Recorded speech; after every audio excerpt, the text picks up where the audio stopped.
6, that's another of the Assetto Corsa Arbots. That's the car which is black with a red checker roof, like the works Abarth used to run in the 60s. And then we've got 44, which is the Jordan Thomas Cooper S. So where is that first Puma then? Looking to see where that is in the order, or whether it's not appeared. Thomas Merritt in 25, so he was quickest of the Pumas. Yeah, you're not looking at the grid, you're looking at the time. So the Pumas are delayed. Qualifying. They run separately. Yeah, that's they're right. all here. They've moved them to the back, haven't they? Separate grid.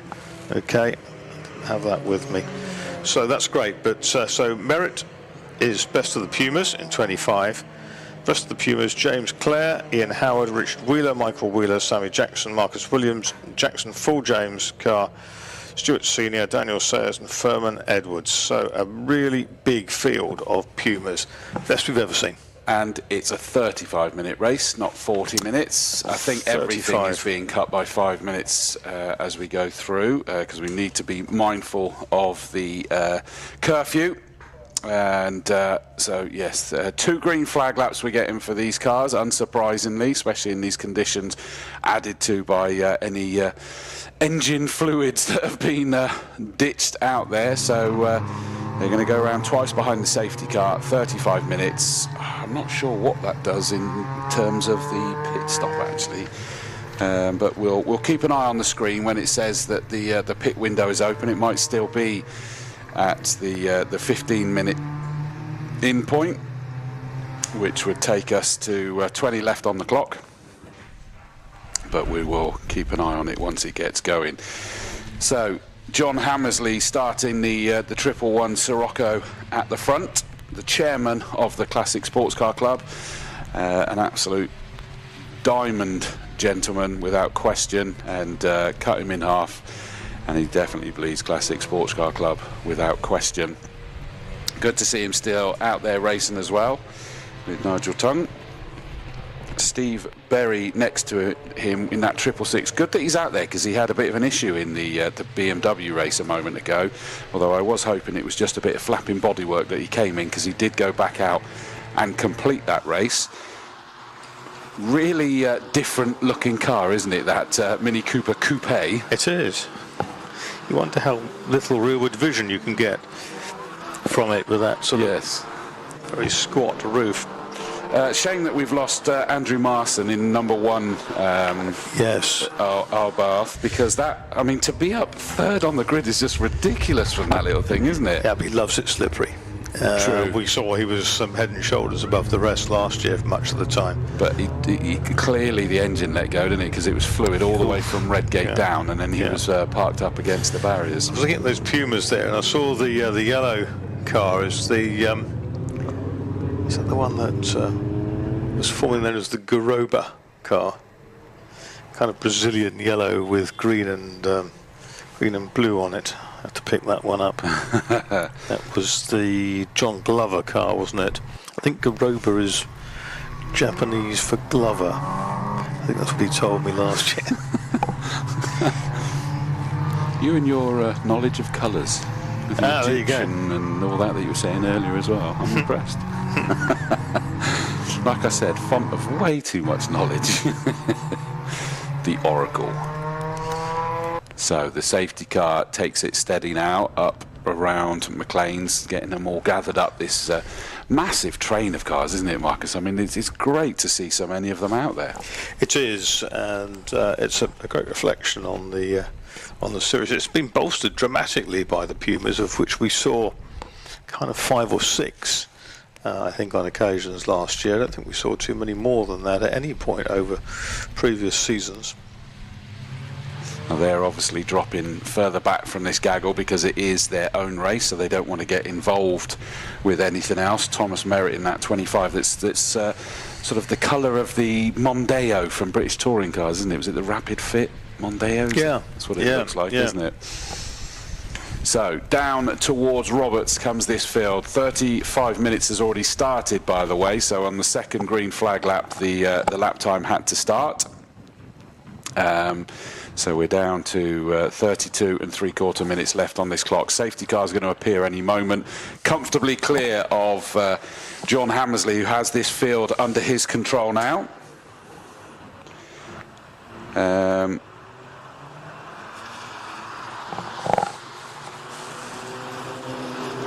So Hammersley brings them on to the start-finish straight. Off go the lights, off go the field, and it is actually Steve Berry that gets the best start, but Hammersley trying to go through the second phase as they head down towards Redgate. Everybody behind's just in a ball of spray to make it super challenging, and it is brilliant start by Steve Berry in the 666 Cooper Mini.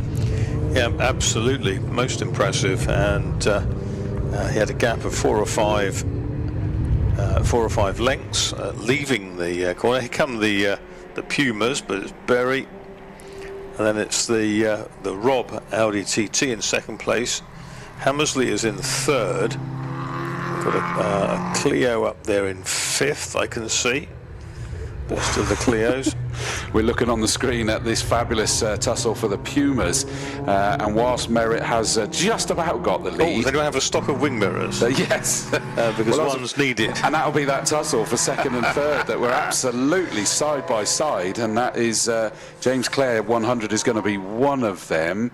And in fact, I think James Clare has just about got into that second place ahead of what's that, 26, Richard Wheeler is out there. Notice that the father and son are back out in separate cars from each other this time. They've been having a whale of a weekend, haven't they? It appears so, and they've got minis side by side now at the opposite end of the circuit. That is round Coppice by the looks of things. And here comes Steve Berry. Oh, and it's a new second place as well now. It's the Audi TT of David Robb. Yeah. John Hammersley in third, but under pressure from the bright orange number 9 of Matthew Jackson, and it looks like closing in as well. Richard Clark in the 166 car, a bright yellow Clio up the inside and round the outside, so Hammersley got pinched as they got down towards Redgate there, and it is actually a great move from Richard Clark. A 166 car moves up into what will that be? That would be third position now for him. Yeah, Hammersley got mugged on both sides, didn't he? Yeah. Going into Redgate, and he's just steadying himself down into his 70s now. He said he's 73, I think, and still enjoying his racing as much as ever, but just would prefer to have consistent conditions. I remember seeing him in the Air Construct Capri back in the 1970s, so that must have been fairly early in his racing activity. Pumas are having fun. They're strung out 1, 2, 3, 4, 5, 6, 7, 8, 9, 10, 11, all 11 of them.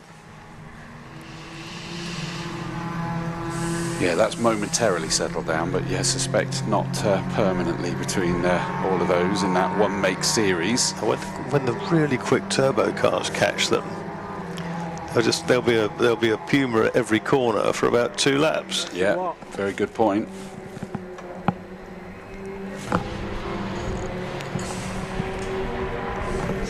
So across the line they go, and it is still Berry comfortably in the lead. A new fastest lap of the race to the 666 Mini GCW Coupe, and he's already just over 3.5 seconds clear of David Robb in the Audi TT, the number 37 car. Up to third, as we called it, is the 166 Renault Clio Cup car of Clark. Fourth is number 9 Matthew Jackson. They kind of do-si-doed around him, really, didn't they? He stayed in that 4th place because he was passed by Clark, even though he moved up past John Hammersley. Coyne in the number 70 Clio up to 5th place.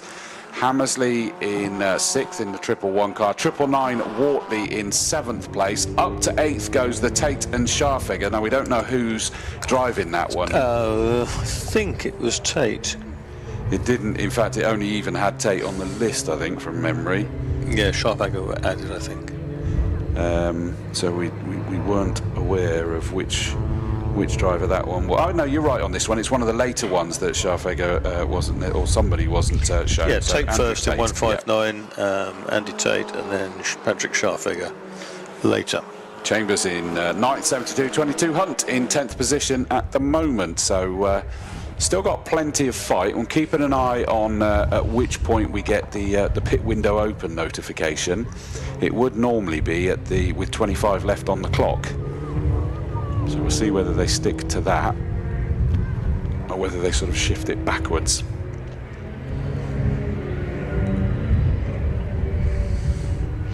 I think we're fairly sure that John Hammersley will be handing over to Nigel Tongue. Quick, one of the Pumas into the gravel at the bottom of the Craner curves. The 142 Puma of Sammy Jackson has lost it coming down through the Craners. There we go on the stream, and has unfortunately properly buried that. I've got to say, probably very lucky not to roll that one. The fact that that's fully side on there, that could have very easily rolled over. Now, that's going to be a safety car, isn't it? Because that's got to be firing line. And safety car is down there with the lights flashing. Yeah.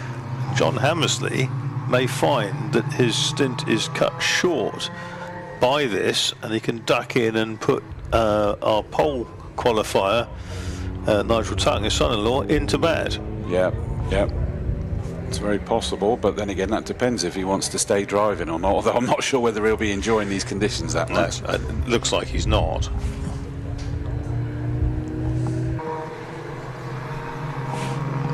It's gone, safety car. And the leaders just and Rob was closer to Barry. There's one slower car between the safety car and the leaders, and Richard Clark has now caught the leaders as well. So you'll see 4 cars immediately behind the safety car. The first one is out of place effectively, but the next 3, led by the Silver and Dayglow Mini Coupe, are 1, 2 and 3 respectively in classification. Coming through the field well is the Noth Mini, I notice.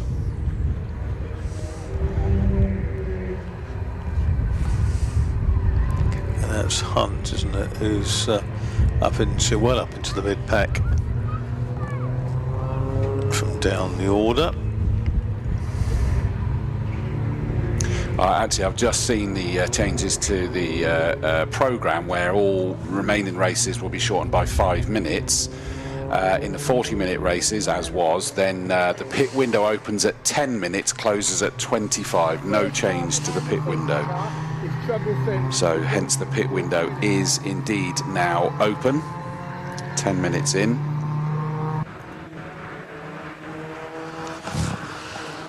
And the 20-minute races will be down to, or 20-minute race, sorry, will be 15 minutes for the Magnificent Sevens. 196. The Garoba car, driven by Ian Howard today. The Pumas, several of the Pumas are diving in. They're taking advantage of this rather early. They're prowling the pit lane. It's only 3 of them, so it's not exactly swarming just yet, is it? But you've got to assume that you're going to want to dive in ASAP. Yes, I would say so. Now, I mean, most of the drivers, the vast majority of the field, I would say, certainly more than half, are soloists, so it doesn't really matter. There's no differential between themselves and another driver. But I think we'll see John Hammersley in pretty pronto. Here comes Steve Berry and David Robb and Richard Clark. And Matt Jackson, who is Matthew Jackson has moved across, I think, from the Pumas, hasn't he? And then we've got Coyne and Wortley. Oh, bucking the trend is Lisa Selby, who has, I think, become the de facto leader. And there's 1 or 2 giving up on the idea. It's like, I'm not surprised. It's like getting into the supermarket car park when you can't get in. You know, I might come back another day. It is tempting. I mean, you think about it. Why would you sit there in a queue? It's just going to hold you up even more, isn't it? Yeah. But it was a late call by them, wasn't it? But I've never quite seen a queue like that to get into the pits. Thankfully, everybody was aware and sensible. It now does mean it's a very busy pit lane, to say the least. On the stream, we're looking at the 166 car of Richard Clark that had that great early stage. Thank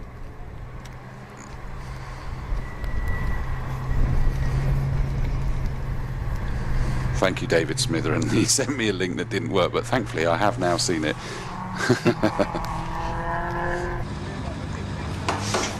So there is the number 70 car. That is Travis Coyne driving alone. Started 11th on the grid. Again, a whole load of immaculately prepared cars here. It's amazing what the old wraps and stripes and things can do to transform lines of the car. You see several different ones. They all look different proportions. Some work better than others. Well, I can say that the top cars have gone back out in the same order. So hopefully that means that no one's picking up a penalty for going a little bit short. Because it becomes quite a fierce penalty, doesn't it? 30 seconds plus the amount that you are short. Oh, it's a savage penalty, yeah. Draconian, in fact. I nearly said that, but I bailed out. Right, there goes the 111 car heading out to the circuit. That Sirocco's now going to have Nigel Tongue behind the wheel, so we'll see how that works. See Bob Hosier's set there. This is Lisa Selby, who's behind the safety car, and Lisa comes in. Rob Austin brings his Mini in. Good to see him out racing the Mini again. Lisa Selby leads momentarily, and her husband Toby Harris about to get in. That's the 65 the Zemelis Audi, and that will be taken over by Stuart Zemelis.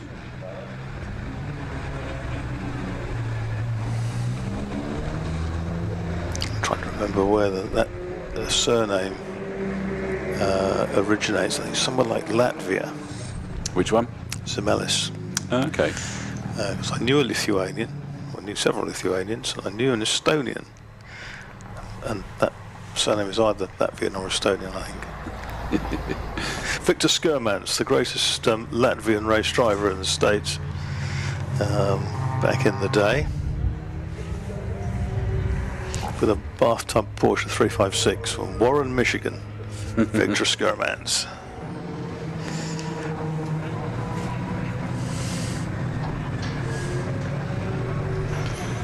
So we're down less than 20 minutes left to go in this session now. We're sort of not really running down through the order as it stands. The Puma Cup car, leading car there in the pits we're just looking at on the stream. Thomas Merritt being counted down by his team, told now off you go. If he wins the class, is it an award of merit? It probably is, probably is.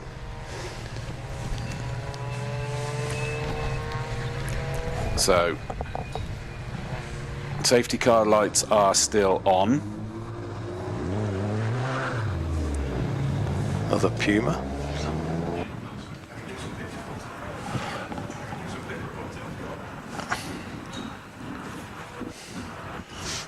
Safety car lights are now out, so we're going to get this back underway now. We've still got a couple that haven't made their pit stops yet, and that's probably not going to work brilliantly for them. One of those is coming in now, so that has unravelled a smidge for the number 40 car there. Yeah, 40 and 41 both coming in, last knockings. At number 40 car is Robert Ian Collins and Ashley Collins. Ashley Collins about to get into that black number 40 Vauxhall Astra, and the Mini is in behind it, but yeah, that's going to unravel because now everybody else is up to full speed rather than being held behind the safety car.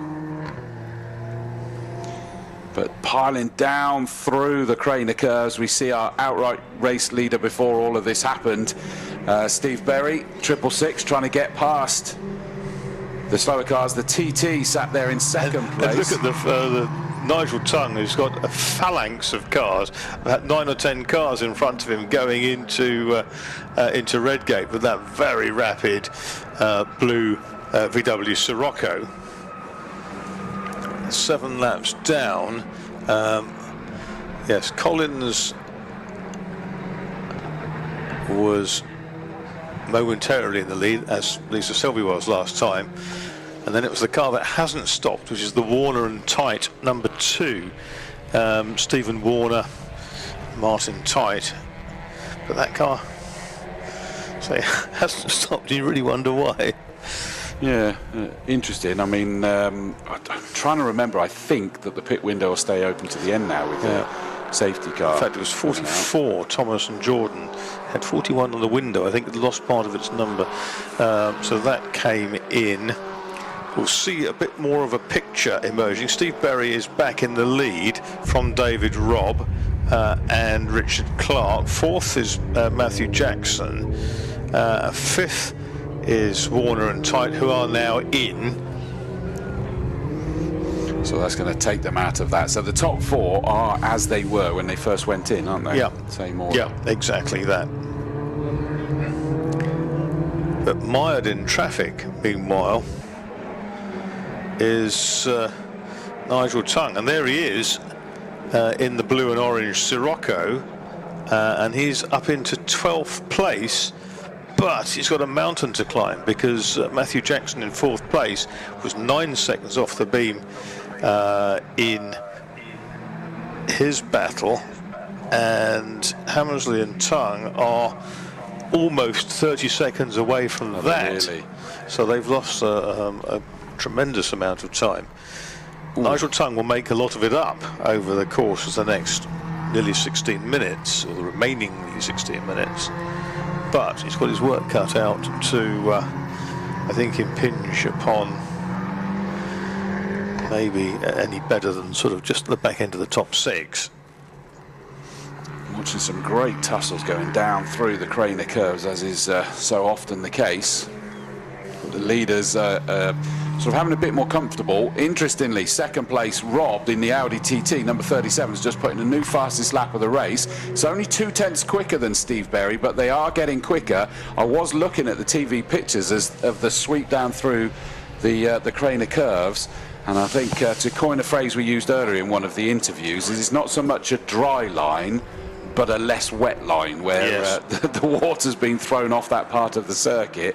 And I thought it was interesting what was said, Marcus, is that you have to stop yourself from having a false confidence when you think, oh, that looks dry. It's still not. It's just not as wet, so you need to be careful. Chambers looks like he's getting mugged by a few cars over the last lap. Well, Hammersley Tongue are up into 10th place, 44.5 seconds from the lead. And of course their lap times aren't going to be representative now, because they're in the middle of too many cars, aren't they? That's right. But there's still half a minute or so behind Matthew Jackson, who is 4th. So it's going to be absolutely pedal to the metal all the way. Long on ambition to get up into the top 6, but they might do it. Adam Hunt, number 22 Mini, looked like it was going steady there, so I don't know whether there's an issue for that black and white had a problem. That's the one that was offered to the gravel in the previous race, wasn't it? Earlier in the day. I have a feeling it's got an issue again now. It's just been passed by 2 cars down the start-finish straight. So fastest lap, a 29.344 this time for the chaser, Rob. Wow, the answer is yes, it's got a problem, that 22 car, because its best lap time is a 1:37.2. It just did a 1:56.6. Ooh, yeah. But that might have been in response to a languid spin somewhere. Could have been. But he still didn't look up full chat, did he, as he came across the line? What of the Pumas? Is it still Merritt that's got the lead in that? No, it isn't. It's the 100 car of James Clare. Nigel Tongue, 8th place. A 1:33.7, lapping quicker than the 4th place car, not quite as quick as the 5th. So it's the course is yet out. Quite a lot of improvements in the mid-pack, which suggests that the track is getting better. Look at that gaggle of cars coming down. That Nigel Tongue's managed to clear all of those, thankfully for him. But I know you got the bright orange Freddie Lynch looking up the inside of one of the Pumas. Job done there. Okay, Scharfegger is up into 5th place at the expense of Travis Coyne.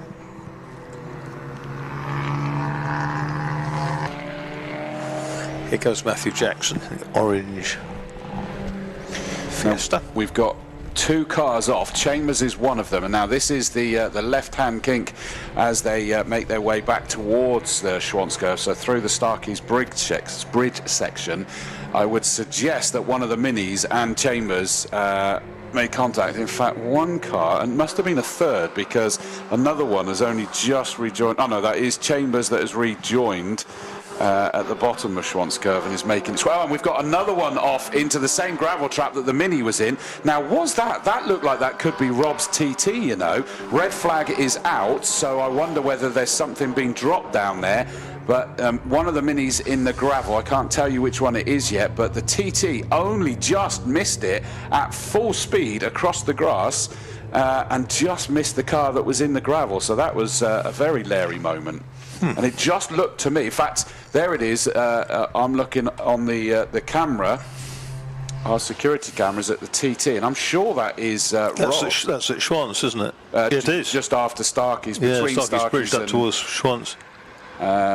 and yes, it is. It's 37 Rob, so it was the second place car that was the latter one to lose it into the gravel there. We've still got 11.5 minutes left to go. What percentage-wise did we get to, Marcus? Oh, we are on 60-something. Hard to tell. Well, Chambers in the 72 car has come in. He was involved in some way. Now, it may have just been lost it in sympathy down there as well.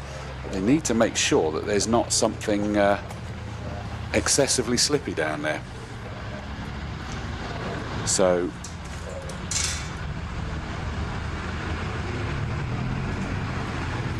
as the cars all come into the pit lane, they are stacking themselves up in the fast lane so that they can go back out there. I say if they're going to restart it, the logic says they should because of the percentage-wise, but I know that we're massively up against it with the time here. We've got an exclamation mark on the number 3 car as well, so that is David Marson, the Arbath, so that's lost out on the circuit somewhere as well. That was very hairy just watching on the CCTV cameras. We suddenly saw Rob's Audi TT, the number 37 car, dash through the image very close to the Mini that was already in the gravel trap, so I think both of them probably had a bit of a panic there, but thankfully everybody got away with it.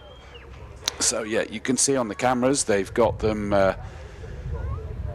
just queuing up with the potential to go back at it. Ah, there's the Arbath. I'm just seeing on McLean's, heading up to McLean's. Now, where is that exactly? Because I'm looking on the CCTV that's zoomed in on it, and that's just a mechanical issue. That could be why it's slippy down there, potentially,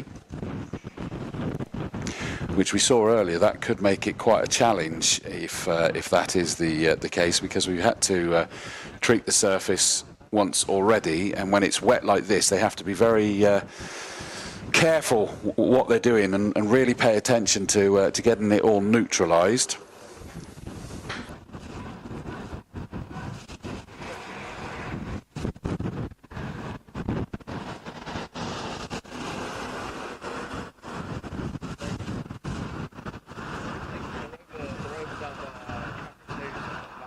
I've just found a straggler. He's come on up. It's Werrell Jr. Hello, Jack. You all right, mate? Yeah, I'm very well, thank you, Chris. How are you? Yeah, I'm very good, thank you. It's obviously been the start of the season. We haven't worked together. We rounded out the season at the IndyCar 500. You doing that this year? I am indeed. I'm pretty sure I am as well. So we'll be having a gig. I love that one because we just can't take it seriously, can we? It's supposed to be good fun. Some of the stuff that came out at the final round last year between us two was priceless, I think. Yeah, exactly. Yeah. We couldn't script it if we tried. I've got a feeling that given the incidents on circuit and off the circuit in this case, it may mean that we are going to have to bring a premature end to this race, and it is, the race now says complete 100%. Yeah, and I mean, I guess, Jack, that's one of those things. It's not a championship, it's a series. You know, if it was a championship, we'd have a percentage issue, wouldn't we? But we're up against it curfew-wise. We don't know if there's anything got to be done out there, if there's fluid being dumped and they've got to dress it up first. Sadly, they have called it. You're covering some of the Classic Sports Car Club this year, aren't you? Yes, I am. I know I'm at Alton Park, and I may be back here. I can't remember off the top of my head. I'm gutted because I thought I was at Alton Park with you, but I'm not. No, I'm here on Father's Day in June, and then I'm at Alton Park on the 8th of August. Oh, Classic Sports Car Club are back here, are they? Yes. Just for one day. Yeah. Okay, got you. Yeah, I'm doing Castle Combe when they're at Castle Combe. As you'd expect. Well, of course, yes, absolutely. Which I think was a great addition to the programme because they were due to be at Mallory, I think, or something along those lines, and that couldn't happen. So, or it became a one-day, or whatever it was. Anyway, it suddenly meant that we jumped in down there.